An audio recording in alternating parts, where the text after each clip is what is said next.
इसका मतलब यह है कि वो कितना कृपालु और दयालु है कि उसने तुम्हें अपना सामर्थ्य दे दिया है कि लो तुम बिना पैर के चल नहीं सकते हो, हम तो चल सकते हैं, लो ये पैर ले। क्यों भाई, हम चल सकते हैं लेकिन तुम बिना पैर के नहीं चल सकते। बिना वाणी के तुम बोल नहीं सकते हो। परमात्मा कहता है कि मैं बिना वाणी के बोल लूंगा, लेकिन तुम्हें मैं वाणी दे रहा हूं। तो ये वाणी किसने दी है? उस परमात्मा ने दी है। कुछ लोग ऐसे भी हैं जो बोल नहीं पाते हैं। निश्चित रूप से उन्होंने कोई इतना बड़ा अपराध किया है कि परमात्मा ने ये कहा है कि तुम्हें मौन रहकर प्रायश्चित करना पड़ेगा। मौन रहकर क्या करना पड़ेगा? प्रायश्चित करना पड़ेगा। लेकिन तुम्हारा काम चलेगा। क्यों? इशारा करोगे तो लोग इशारा समझ लेंगे। हम बोलने की क्षमता तुम्हें नहीं दे रहे हैं, लेकिन अंगों से, हाथ से तुम इशारा करोगे तो लोग समझ लेंगे। अच्छा, जो बोल नहीं पाते हैं वो हाथ से इशारा कर देते हैं कि नहीं? जैसे प्यास लगी है तो ऐसे कह देते हैं, भूख लगी है तो इस तरह कह देते हैं। क्यों भाई, कह देते कि नहीं? भगवान ने कहा प्रायश्चित करना पड़ेगा तुम्हें। सावधान, कुछ लोगों को नेत्र नहीं दिए। परमात्मा कहता है कि मैं तो बिना नेत्र के काम चला दूंगा, लेकिन तुझे मैं नेत्र दे रहा हूं, लेकिन कुछ लोगों को नेत्र नहीं दिए। यदि कुछ लोगों को नेत्र नहीं दिए हैं तो इसका अर्थ यह है कि भगवान कहते हैं कि तुम जो है प्रायश्चित करो, क्योंकि तुमने नेत्रों का सदुपयोग नहीं किया है, दुरुपयोग किया है। तुमने गलत दृष्टि से लोगों को देखा है, इसलिए तुमने नेत्रों का दुरुपयोग किया है। अब तुम्हें प्रायश्चित करना पड़ेगा। बिना नेत्र के हम तुम्हें भेज रहे हैं। अच्छा, सदुपयोग आप लोग कर रहे हो नेत्रों का? बोलो भाई, कर रहे हो कि नहीं? चल के आए हो कथा सुनने के लिए तो आंखों से देख करके आए हो कि नहीं? और दर्शन भी कर रहे हो संत का? बोलो, कर रहे हो कि नहीं? और यहाँ जितने भी लोग बैठे हैं सब भगवत स्वरूप हैं, याद रखना। उनको, उनका भी दर्शन कर रहे हो। सभी भगवत स्वरूप हैं।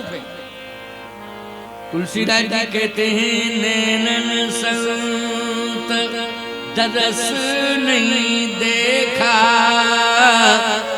लोचन मोर पंख समलेखा।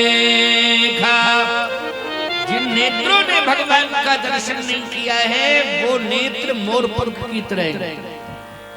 अच्छा, मोर के पंखों में आंख होती है, लेकिन सब देख रहे हैं कि आंख है, लेकिन उसे दिखाई नहीं दे रहा है। आंख, बोलो दिखाई दे रहा है क्या? लेकिन तुम लोग क्या कहते हो? देखो आंख, आंख, आंख।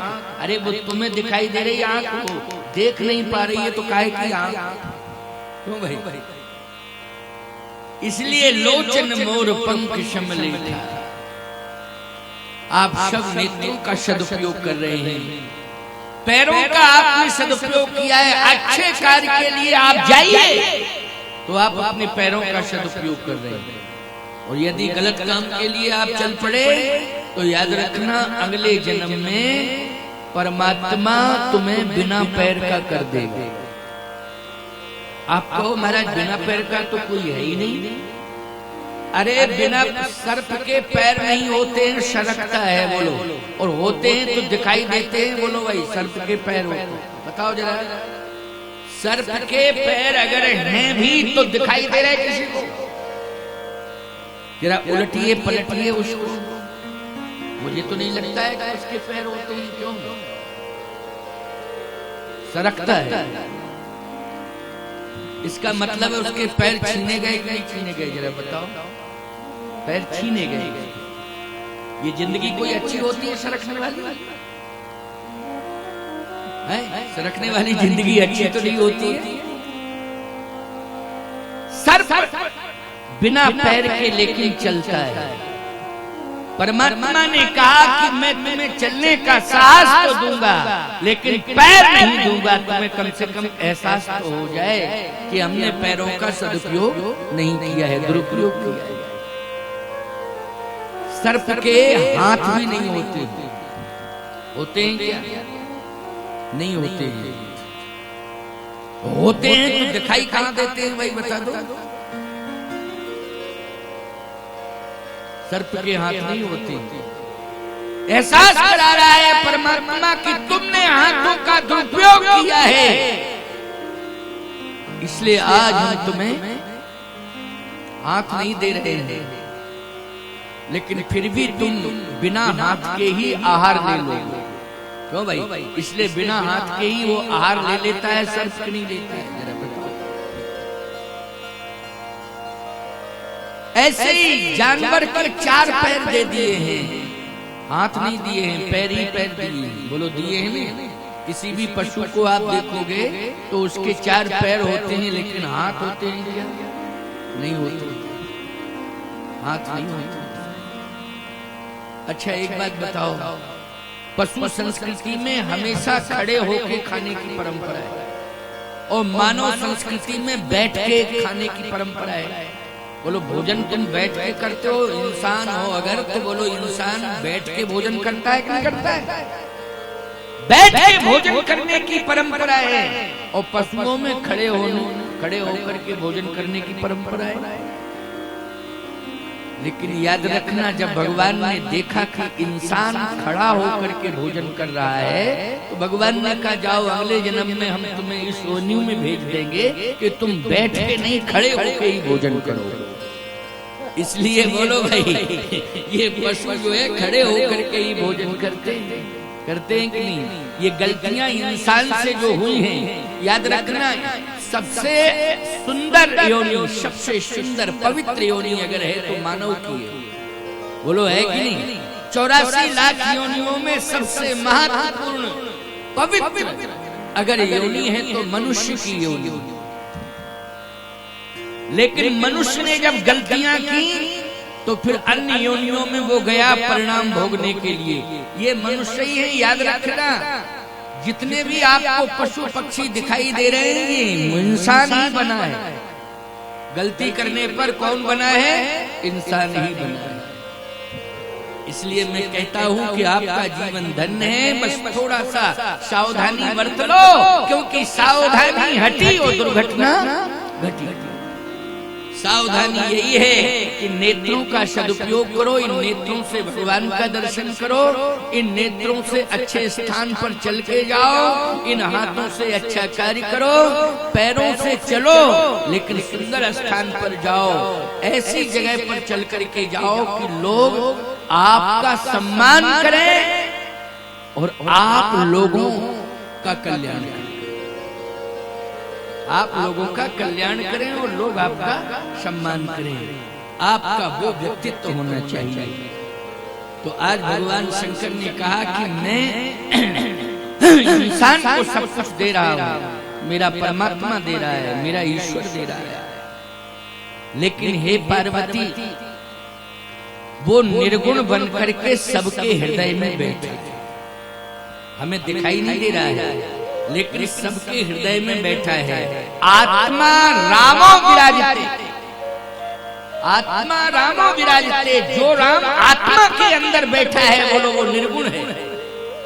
बोलो है कि नहीं? क्योंकि ये शास्त्र का सिद्धांत है, शुद्ध बोल रहा हूं। आत्मा रामो विराजते, जो आत्मा में राम बैठा हुआ है। इसलिए आप सब लोग कभी कभी अपनी संतान का एक नाम रखते हो आत्मा राम, तो भाई रखते हो ना। बहुत लोगों के नाम है, गजनेर में भी हैं 2-4 आत्मा राम नाम से। अरे क्षेत्र में तो होंगे, नहीं होंगे तो जिले में होंगे।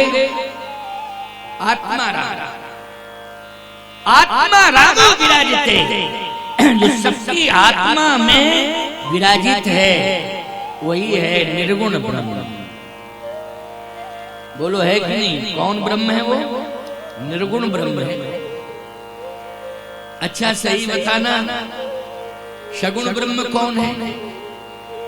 तो पार्वती जी ने कहा कि सगुण ब्रह्म कौन है? भगवान शंकर ने कहा सगुण ब्रह्म वो है जो अयोध्या में जन्म लेते हैं, वो सगुण ब्रह्म। अच्छा, जिस ब्रह्म ने अयोध्या में जन्म लिया है, हर मंदिर में वही सगुण साकार रूप में विराजमान है कि नहीं, मूर्ति के रूप में? बोलो भाई, वही ब्रह्म, उसी का आकार है, धनुष बाण लिए है, वो सिर पर मुकुट धारण किए हुए है, और उसी का नाम है दशरथ नंदन राम। जेयू गावहि वेद बुध जाहि धरे मुनि ध्यान, सोई दशरथ सुत भगत हित कौशलपति भगवान। सोई दशरथ सुत भगत हित कौशलपति भगवान। जेयू गावहि वेद बुध जाहि धरे मुनि ध्यान। अब पार्वती जी ने कहा कि महाराज वो दशरथ के यहाँ कैसे आया? केवल दशरथ जी के यहाँ ही आया और किसी के यहाँ आया? नहीं नहीं नहीं, औरों के यहाँ भी आया है, ऐसी बात नहीं, अलग अलग भेष बना के आया है। अच्छा सही बताओ, भक्त प्रहलाद के सामने वो भगवान आया लेकिन नरसिंह बन करके आया। बोलो आया कि नहीं आया? और नरसिंह बन के आया तो उग्रम वीरम महाविष्णु ज्वलंतम सर्वतोमुखम, उग्र रूप धारण करके आया भक्त प्रहलाद के सामने। बोलो भाई, नरसिंह भगवान जब प्रकट हुए हैं तो कौन सा रूप धारण करके प्रकट हुए थे? जल्दी बोलो। उग्र रूप धारण करके प्रकट हुए थे, हैं? लेकिन परमात्मा वही है कि नहीं? उग्रम वीरम महाविष्णु, ये महाविष्णु ही है जो नरसिंह बन करके आए हैं। महाविष्णु ही राम बन करके आए हैं, महाविष्णु ही नरसिंह बन करके आए हैं, महाविष्णु ही कृष्ण बन करके आए हैं। बोलो आए हैं कि नहीं आए? प्रहलाद के आगे वो परब्रह्म निर्गुण निराकार ब्रह्म सगुण साकार बन करके प्रकट हुआ, लेकिन उग्र भेष बना करके प्रकट हुआ। एक बात आपको और बताएं, वही ब्रह्म जमदग्नि जी के यहाँ परशुराम बन करके, बोलो आया कि आवेशा अवतार। परशुराम जी का कौन सा अवतार है? बोलो भाई, आवेशा अवतार। आवेशा अवतार में वही निर्गुण ब्रह्म सगुण बन करके जमदग्नि के यहाँ आया, और वही धनुष बाण लेकर के अयोध्या में दशरथ नंदन बन करके, तो भाई आया कि नहीं आया? वही ब्रह्म। इसलिए कबीरदास जी से पूछा गया कि आपके मत से राम कौन है? कबीरदास जी ने कहा, एक राम घट घट में डोल, एक राम घट घट में बोल। अच्छा अच्छा, एक राम घट घट में बोले, जो घट घट वासी है वो राम कबीरदास जी कह रहे हैं। तो फिर अयोध्या में वो कौन है? कबीर ने कहा, एक राम दशरथ घर डोल। तो लोगों ने कहा इसका मतलब राम दो हो गए। राम दो हो गए ना, एक घट घट में बोल रहा है वो राम, और एक दशरथ के यहाँ डोल रहा है वो राम। कबीर ने कहा रुको रुको रुको रुको, एक राम का जगत पसारा। लोगों ने कहा राम तीन हो गए। कबीरदास जी बोले रुको रुको, एक राम है जगत से न्यारा। लोगों ने कहा